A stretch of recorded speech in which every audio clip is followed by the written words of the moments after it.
Hello everyone! Today we're going to read a book on I Am Helen Keller by Meltzer. Are you ready? I am Helen Keller. When I was little, I was just like you. I loved to play, I loved my dog, and I loved seeing all the bright, beautiful flowers. I also loved copying people. At 6 months old, I could already say. On the day I turned 1, I started walking. Oh, and there was another word I always loved. Just like any other kid, right? But there's one thing that made me different. When I was 19 months old, I got very sick. The doctor said I wouldn't leave. I did leave, but the sickness made me blind and deaf. This is how I see the world. Close your eyes and block your ears. Couldn't see anything or hear anything. That's right, nothing. I know it seems scary. It was scary for me too. Back then, people didn't know how to deal with someone who was deaf and blind. My relatives thought I was a monster. They were right. I wasn't well behaved. I was extremely frustrated. In my dark world, I couldn't tell if anyone noticed me or cared about me. I couldn't see or hear what I was doing. But by the time I was 5, I figured out small ways to communicate. To say yes, I nodded my head.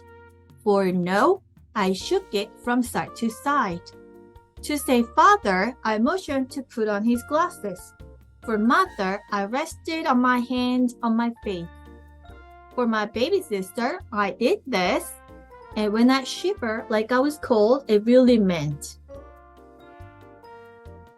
But even with those signs, I couldn't get my dog Belle to play with me. I didn't know how to speak, so I couldn't call her.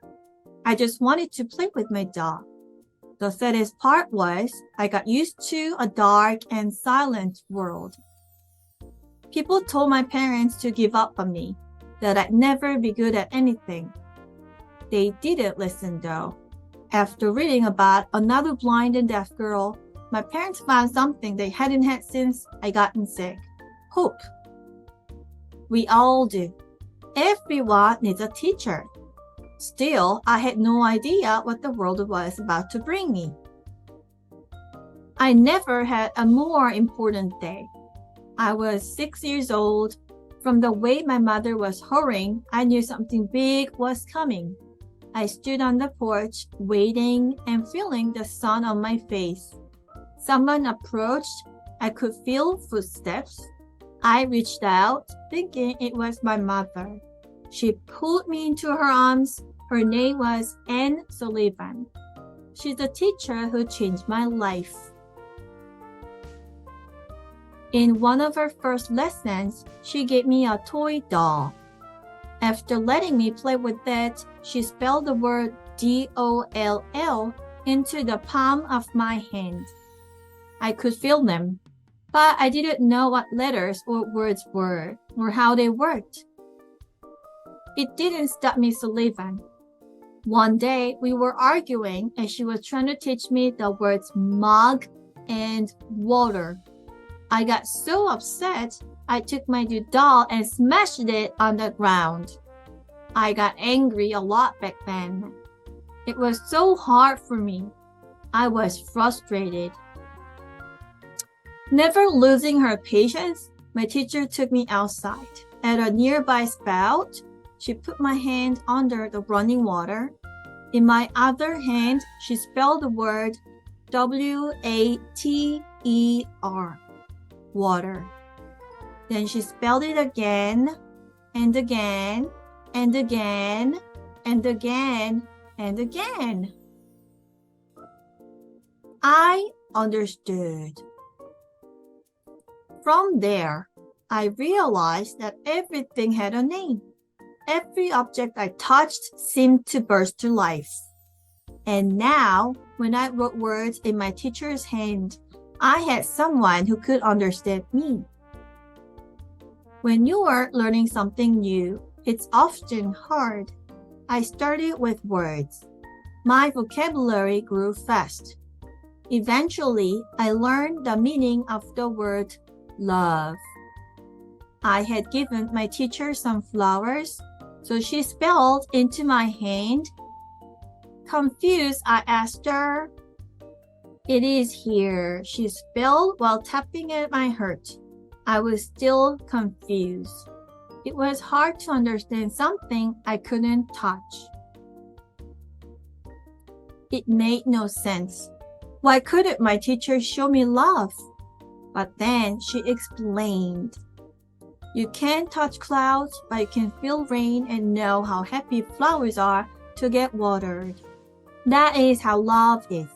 You can't touch love, but you can feel how happy it makes you. There, in that moment, my whole world changed. It was as if there were invisible lines that stretched between me and everyone else in my life. Close your eyes. You can feel it too. Your connection to your family and friends. Still, life was never easy.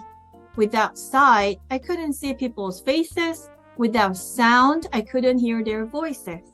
But one of my greatest breakthroughs came when I learned to do what you're doing right now, reading.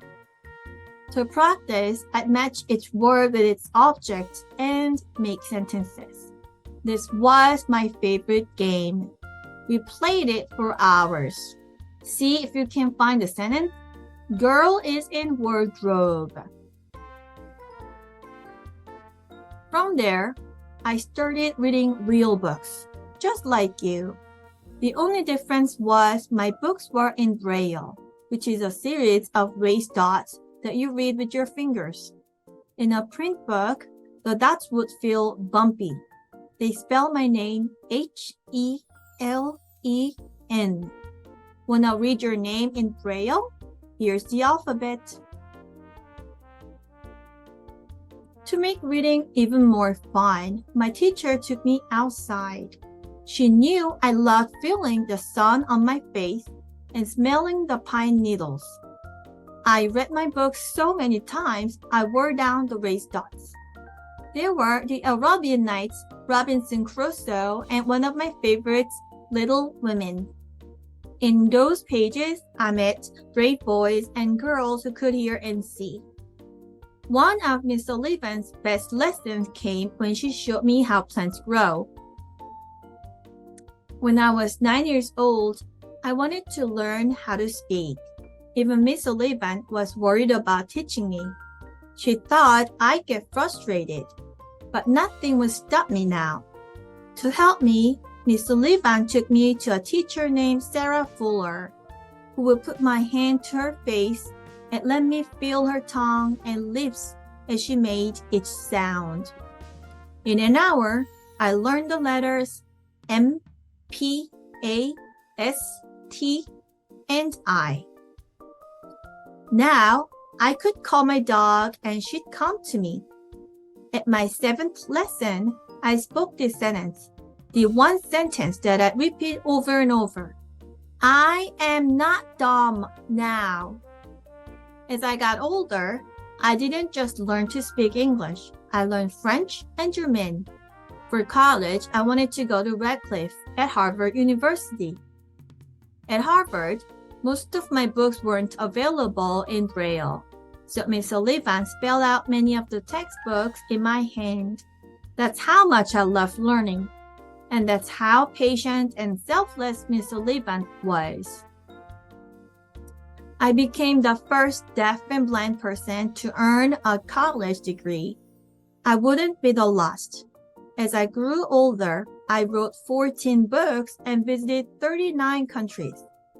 But the most important thing I did was to make sure that other people with disabilities could get the same education I had. That was only the beginning. I didn't just help the deaf and blind. I started fighting for social change. to help women vote, to help the poor survive, and to help people who needed it most. Today, the American Foundation for the Blind and Helen Keller International continue to help the blind and hungry. In my life, they said I was different. They said I'd never be normal. But the truth is, there's no such thing as a normal life. Every one of us is like a flower that must be watered. Every one of us is full of potential. And every one of us can overcome obstacles. Look at me. Hear my words. I may not be able to see, but I have vision. I may not be able to hear, but I have a voice. Think of your life as a hill that must be climbed. There's no correct path to get to the top. We all zigzag in our own ways. At some point, you will slip, you will fall, you will tumble back down again. But if you get back up and keep climbing, I promise you,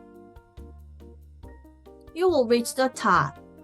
Don't let anything hold you back.